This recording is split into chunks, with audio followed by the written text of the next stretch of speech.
आम्ही सुरू केली। जवळजवळ आज पहिल्या युक्तिवादात 1 तासामध्ये मी न्यायालयाला विवेचन केलं आणि न्यायालयाला स्पष्ट कल्पना दिली की मत्साजोगचे सरपंच संतोष देशमुख यांचा खून हा एका मोठ्या कटाचा परिपाक आहे आणि हा कट कसा होत गेला, कसा शिजला हे तारखेप्रमाणे न्यायालयाला सांगितलं। त्याचप्रमाणे प्रत्येक तारखेबाबत आमच्याजवळ पुरावा आहे हा देखील मी आज न्यायालयात दावा केला। विशेषतः ज्यांनी धमकी दिली, ज्यांनी वाल्मिक कराड यांनी जी धमकी दिली, त्याचप्रमाणे गँग लीडर हा तिथे प्रत्यक्ष आला आणि त्याने सुदर्शन भुलेने देखील त्या धमकीचा पुनरुच्चार केला। या सगळ्या गोष्टी सरकार पक्षाकडे व्हिडिओ रेकॉर्डिंगच्या स्वरूपात आणि ऑडिओ रेकॉर्डिंगच्या स्वरूपात आहेत आणि न्यायालयाने सांगितलं की हा कट म्हणजे एक कंटिन्युइंग क्रिमिनल कॉन्स्पिरसी आहे। हा कट 2 किंवा दोघांपेक्षा अधिक आहेच, परंतु हा कसा वाढत गेला आणि यातील आरोपी कसे दोषी आहेत। यातील एक फरारी आरोपी आहे, त्याच्याबद्दलही आम्ही कृष्णा आंधळेबद्दल न्यायालयाला विशद केलं की याचा देखील या गुन्ह्यात सहभाग कसा आहे। आता महत्वाच्या 2 गोष्टी याच्यामध्ये आम्ही आज न्यायालयात विशद केल्या। काही जे महत्वाचे साक्षीदार आहे त्यांची ओळख ही गोपनीय न्यायालयाने ठेवावी अशी न्यायालयाला विनंती केली आहे। दुसरा एक अर्ज आम्ही आज न्यायालयात दिला की यातील काही लोकांची प्रॉपर्टी जी आहे ती प्रॉपर्टी या संघटित गुन्हेगारी कायद्याखाली देखील जप्त करावी अशी न्यायालयाला आज विनंती केली। त्यानुसार न्यायालयात आम्ही आज अर्ज केलेले आहे। या सीआयडीचे एसआयटीचे प्रमुख श्री तेली हे स्वतः न्यायालयात हजर होते, त्यांचे सहकारी सर्व हजर होते। माझे सहकारी ॲडव्होकेट बाळासाहेब कोल्हे यांनी सगळ्या कागदपत्रांची पूर्तता, जे आरोपींना काही जे कागद हवे होते ते कागदपत्रांची पूर्तता केली।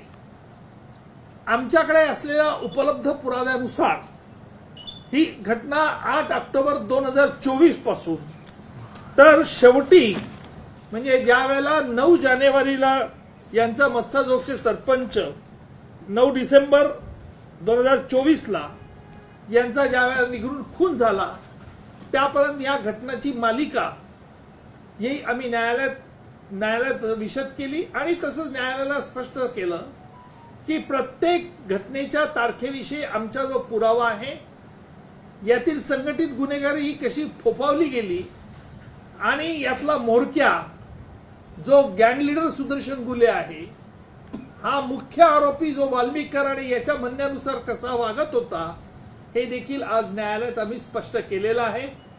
आरोपींना सगळी कागदपत्र त्यांना जी हवी होती ती देण्यात आलेली आहेत आणि तसंच याचे पुढची स्टेप म्हणजे 10 एप्रिल ही तारीख ठेवली आहे।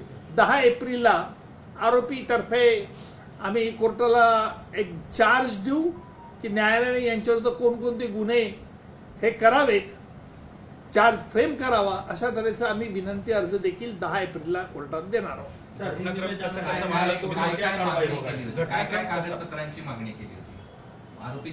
आरोपीच्या वकिलांनी ज्या कागदपत्रांवरती सरकार पक्षाची भिस्त होती, विशेषतः सीसीटीव्ही फुटेज, त्याचप्रमाणे सीडीआर्स, त्याचप्रमाणे या आरोपींची जी गोपनीय मीटिंग जी झाली जी 7 डिसेंबर 2024 ला आणि त्याचप्रमाणे ही जी मीटिंग झाली त्याप्रमाणे हॉटेलच्या तिथे जे एकत्र भेटले होते त्या संदर्भातले सगळे कागदपत्रांचं मागणी त्यांनी मागितली होती, त्याप्रमाणे मागणी। त्याचप्रमाणे यांनी प्रत्यक्ष ती अबादा कंपनी जी आहे या अबादा कंपनीच्या अधिकाऱ्यांना जी धमकी दिली होती ती धमकीचे ऑडिओ कॉल्स, ऑडिओ रेकॉर्डिंग हे सुद्धा न्यायालयात आम्ही हजर केले आहे।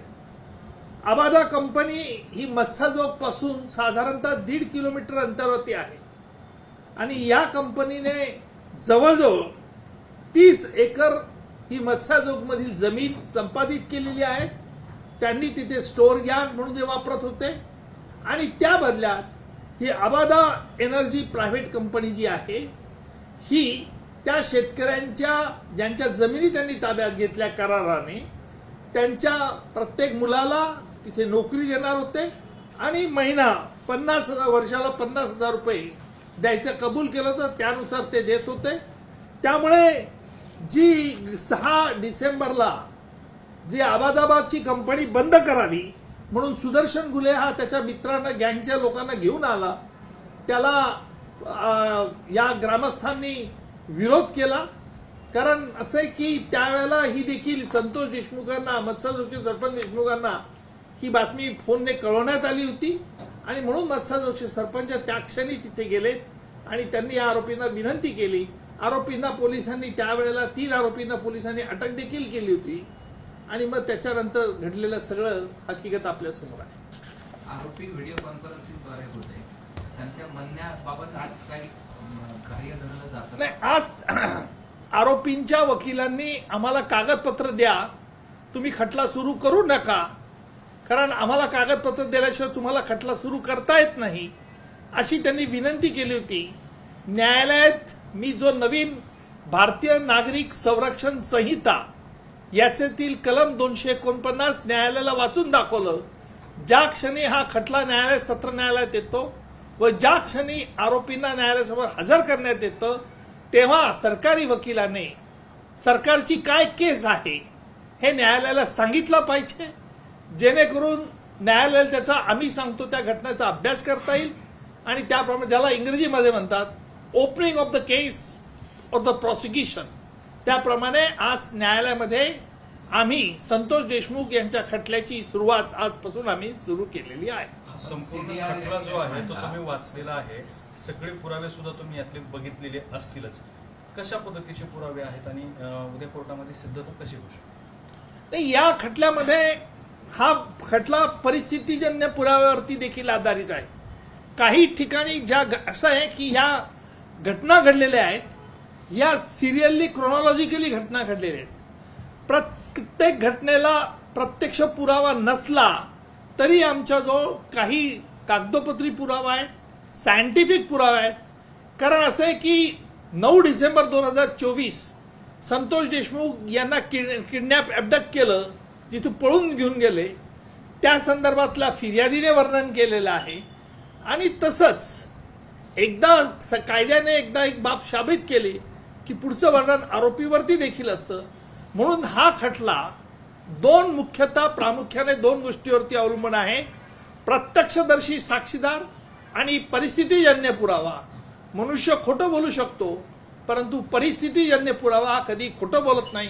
त्यामुळे आमच्या दृष्टीने SITने केलेला तपास, त्या अनुषंगाने गोळा केलेले पुरावे हे अतिशय चांगले केलेले आहेत. अर्थात न्यायालयात हे खटला जेव्हा सुरू होईल तेव्हा पुढे बघितलं. आपण CDRच्या बाबत दिलेलं आहे असं पण सांगितलं. यातनं या सगळ्या घटनेचा संबंध जुळतो का, तो कसा जुळतो? फार मोठं आहे आर्ग्युमेंट सर, हिंदी में जानना चाहेंगे आज कोर्ट में कार्रवाई क्या होगा? हिंदी वाला कोण बघतं काय, लावतात काय चॅनल?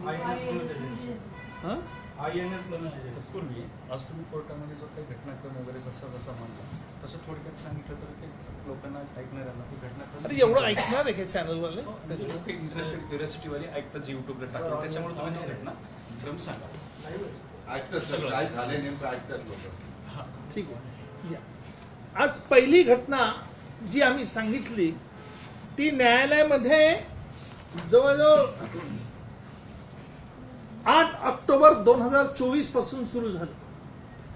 आमच्याजवळ असलेल्या उपलब्ध पुराव्यानुसार जो जगमित्र ऑफिस म्हणून जे आहे परळीला, जिथे वाल्मिक कराड आणि त्याचप्रमाणे विष्णू चाटे यांची बैठक झाली, या बैठकीत त्यांनी अबादा कंपनीकडून 2 कोटी रुपयाची खंडणी मागण्याचं निश्चित केलं आणि अबादी कंपनीच्या अधिकाऱ्याला जो land acquisition officer Shivaji Thopte याला बोलवण्यात आलं. त्याप्रमाणे शिवाजी थोपटे 7 वाजता जाऊन त्यांना भेटले. 7 वाजता भेटल्यानंतर तिथे आरोपी वाल्मिक कराडने त्यांना धमकी दिली आणि सांगितले की तुम्ही 2 कोटीचं खंडणी द्या किंवा कंपनीचं कामकाज बंद करा. अशा रीतीचं या संदर्भात आमच्याकडे पुरावा उपलब्ध आहे. त्याप्रमाणे 9 ऑक्टोबर दुसऱ्याच दिवशी म्हणजे 8 ऑक्टोबर नंतर 9 ऑक्टोबरला थोपटेने लगेच आपल्या वरिष्ठांना कळवलं, दिल्लीला कळवलं. दिल्लीच्या अधिकाऱ्यांनी सांगितलं तुम्ही पोलीस तक्रार करू नका, कारण ही जी लोक धमकी देणारे आहेत ही फार मोठी लोक आहेत, तुम्ही काही तक्रार करू नका. त्याप्रमाणे पोलिसात तक्रार करण्यात आली नाही. नंतर 26 नोव्हेंबर 2024ला सुदर्शन घुले हा फॅक्टरीत तिथे गेला, साधारण सकाळी 11:30 वाजता कंपनीच्या इथे गेला आणि कंपनीच्या शिवाजी थोपटेंना